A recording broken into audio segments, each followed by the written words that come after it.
The silence in my own kitchen was the loudest sound I had ever heard. It was the silence of a phone that hadn't rung in weeks, of a chair at the table that remained empty. I stood there, holding a single coffee mug, and I realized the home I had built wasn't just a house. It had become a ledger, and in my daughter's eyes, my columns no longer added up. For most of my life, my world was small, and it was beautiful. It was built around my daughter, Chloe. Her father, my husband Mark, passed away when she was just 10. It was a loss that carved a hollow space in our lives. But we filled it with each other. We were a team of two. I worked as a receptionist at a small dental office. The pay was modest, but it was steady. It paid our mortgage on this little house, put food on the table, and, most importantly, it put Chloe through college. I remember packing her lunches, helping her with homework late into the night, and saving every spare penny for her future. I wore the same winter coat for nearly a decade, but seeing her smile, knowing she was happy and cared for, was all the wealth I ever needed. After university, she moved to the city and found a good job in marketing. She met Liam. He came from a different world, a family with old money, who lived in a large, modern house on the other side of town. The first time I had them over for dinner, I saw the subtle shift. Chloe's eyes scanned my comfortable, slightly worn-out living room. She noticed the faded rug, the furniture that was more sentimental than stylish. "Mom, you should really think about updating this place," she'd said, her tone light, but her eyes critical. Liam was polite, but there was a distance there. He talked about investments, about his family's summer home, about the right neighborhoods. I saw the way Chloe listened, hanging on every word, eager to be part of that world. A small, cold knot formed in my stomach. It was the first flicker of a fear I couldn't name. The fault line wasn't greed, not yet. It was a new kind of aspiration, one that looked down on the simple life I had given her. The engagement was a whirlwind. I was so happy for her. We started planning the wedding, and for a few weeks, it felt like old times. We looked at fabric samples for her dress and tasted cakes.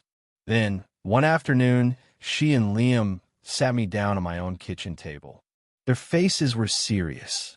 "Mom," Chloe began, taking my hand. "We've been talking about the wedding. Liam's parents have a certain standard. They're offering to pay for most of it, which is incredibly generous." My heart swelled with relief. I had been secretly panicking about how I would contribute. "That's wonderful, sweetheart," I said. "There's just one thing," Liam interjected, his voice smooth. "The guest list. Our venue has a very strict capacity, and, while your side of the family, some of them might not fit the ambience we're going for." He met my sister, Carol, who is a loud, wonderful woman who works as a hairdresser. He met my brother, a kind, quiet man who fixes cars for a living. He met my friend from a neighborhood, the ones who had watched Chloe grow up. Chloe squeezed my hand. "It's just for the best, Mom. You understand, right? We want everything to be perfect." I looked at my daughter, my whole world, and I saw a stranger negotiating the value of the people I loved. The wedding wasn't our dream anymore. It was their production, and my family was not cast in the leading roles. The wedding planning became a series of small, paper-cut slights. I was no longer asked for my opinion. I was informed of decisions. The venue was a country club I could never afford to step foot in.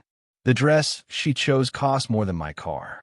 Each time I expressed a flicker of concern, Chloe would sigh. "Mom, don't be dramatic. Liam's family is handling it. This is just how things are done." The isolation began to creep in. My sister, Carol, called me one evening. She told me she can only invite me if I don't bring Uncle Joe, she said, her voice thick with hurt. What is going on with her? I had no good answer. I was trapped between defending my daughter and acknowledging the painful truth. I started eating dinner alone most nights, the quiet of the house pressing in on me. I'd look at the receipts for the small contributions I was making, for the flowers, for the favors, and feel a deep, aching emptiness. I was paying for my own exclusion. The final blow came a month before the wedding. Chloe came over, her face set in a determined line.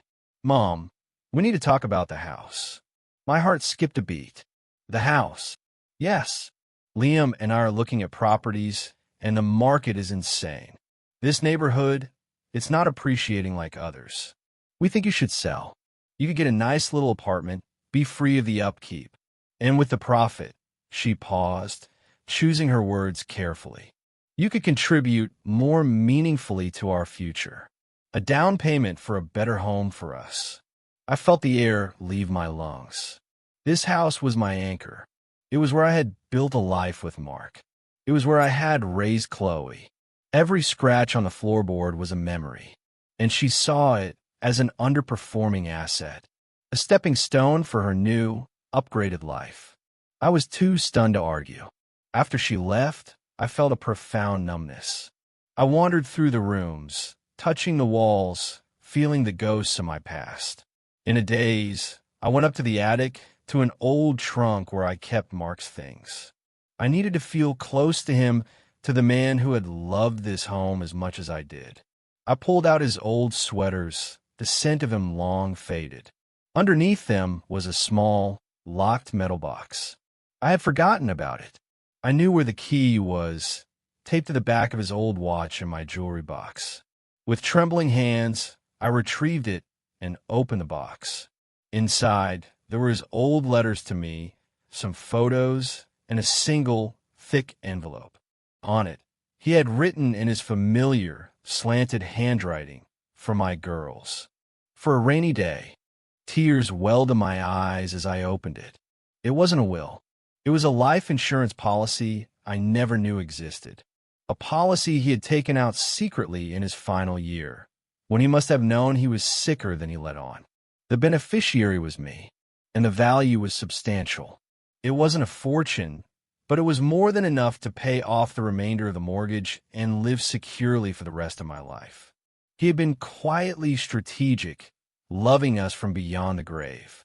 He had given me a key, not just to financial freedom, but to personal power. In that dusty attic, the balance of my world shifted. I was no longer the struggling widow, the mother begging for a seat at her daughter's table. I was a woman with options. I didn't tell anyone, not my sister, and certainly not Chloe. I went to the bank alone. I met with a financial advisor Mark had once trusted. I asked calm, deliberate questions. I placed the money in a secure account, and the first thing I did was pay off the house entirely. The deed was now 100% mine, free and clear. I then went to a lawyer, not for a dramatic lawsuit, but for clarity. I had him draw up a new will. It was a simple document.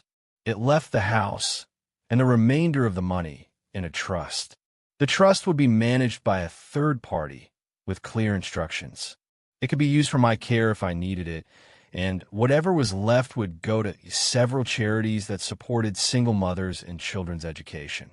There was a small, separate fund set aside for any future grandchildren for their education only, inaccessible by their parents. It was a dignified, legal fence around the life I had built. I was not cutting Chloe out of spite. I was protecting what was mine from being seen as a resource for her new life. I was redefining what inheritance meant. It wasn't just money, it was legacy, and my legacy would be one of love, not leverage. I continued to be pleasant and supportive through the final wedding preparations. I smiled, I nodded, I wrote the checks I had promised. But inside, I was a fortress. I was waiting for the right moment. The moment came the week after the wedding. Chloe and Liam returned from their honeymoon and came to see me, glowing and full of plans. We sat in the living room, the same room she had wanted me to update. "So, Mom," Chloe said, her voice bright, "we found the perfect house. It's a dream. We've already put in an offer. We were thinking, now that the wedding is over, we should get your house on the market. We can use the equity to really make this new place ours." Liam nodded, a confident smile on his face. "The timing is perfect. The market is hot." I took a slow sip of my tea. I placed the cup down on the saucer with a soft, definitive click. "This house is not for sale," I said, my voice calm and even. Chloe blinked. "What?" "Mom, don't be silly. You don't need all this space." "I need the memories," I replied. "It's my home. I've decided I'm staying." There was a tense silence. Liam's smile tightened. "Susan, be reasonable. This is a practical decision. For your future and for ours." "My future is secure," I said. I looked directly at my daughter. "I paid off the mortgage. The house is mine completely, and I've written a new will. Everything I have will be managed by a trust after I'm gone." Chloe's face went pale. "A trust? What are you talking about?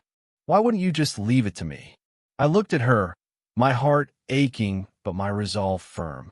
"Because, Chloe, an inheritance is a gift of love. It's not a line of credit for a life I can't afford to live. I want to have my life's work, the home your father built for us, be seen as just a down payment." The realization dawned on her face. It wasn't about the money. It was about the values. She had chosen a world of price tags and status, and in doing so, she had devalued the simple, profound currency of our past. There were tears. There were angry words from Liam. They left that day, and the silence returned to my house. But this time, it was a different kind of silence. It was a peaceful one. It was the silence of my own truth. Chloe and I didn't speak for several months. It was the hardest period of my life. But slowly, tentatively, she started calling. At first, it was just to check in. The conversations were stiff, but the demands were gone. The entitlement had vanished. She started coming over alone, without Liam. We would have coffee in my kitchen, and sometimes she would look around, and I could see her seeing it not as an asset, but as her childhood home. The change was slow, and the scar of what happened remains. Our relationship is different now. It's more honest. There are boundaries where there once was only enmeshment. I learned that the price of her heart was not a sum I was willing to pay, because the moment you do, you lose the very respect you were trying to buy. If this real-life story resonated with you, please share your own thoughts in the comments below, and subscribe for more calm, reflective stories about family, love, and the choices that define us.